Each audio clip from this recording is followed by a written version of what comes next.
భాగవత పద్యమకరంద ప్రియులరా నమస్తే. కంసుడు దేవకీదేవి 6 కుమారులను వధించిన తరువాత ఆదిశేషుని అంశ దేవకీదేవి 7వ గర్భంగా ప్రవేశించినప్పుడు విశ్వరూపుడగు శ్రీహరి యదుకుల రక్షణార్థమై యోగమాయతో ఇలా అన్నాడు. గోపికా జనములు గోపాలకులునున్న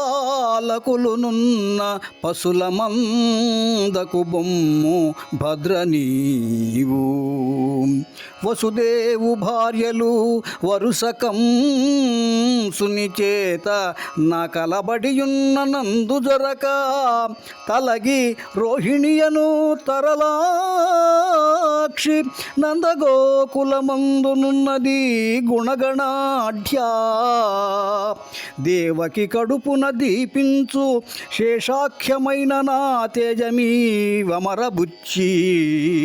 నేర్పు మెరసి రోహిణీదేవి కడుపున జొనుపు దేవకిని సుతుడనగుదు నంశభాగయుతుడనై యశోదకును నందు పొలతికంత మీద బుట్టెదేవు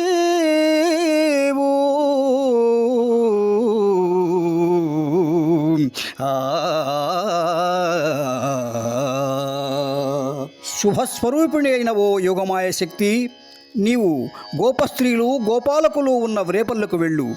వసుదేవుని భార్యలందరూ కంసునిచే బంధింపబడి ఉన్నారు. కానీ సుగుణరాశి అయిన రోహిణి అనే ఒక్క భార్య మాత్రం ఆ నందగోకులంలో తలదాచుకున్నది. నీవు దేవకీదేవి గర్భంలో ఉన్న నా శేషుని తేజస్సును బయటకు తీసి నేర్పుగా ఆ రోహిణి గర్భంలో ప్రవేశపెట్టు.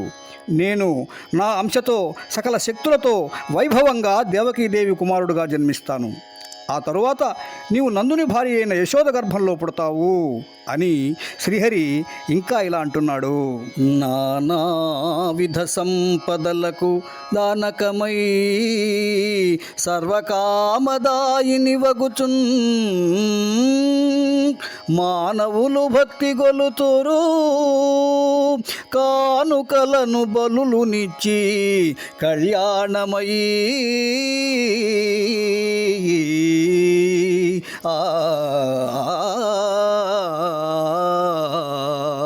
ఓ యోగమాయ, సంపదలకు నిలయమైన వరదాయిని నీకు మానవులు పూజలు చేస్తూ బలులు ఇస్తూ భక్తితో పూజిస్తారు.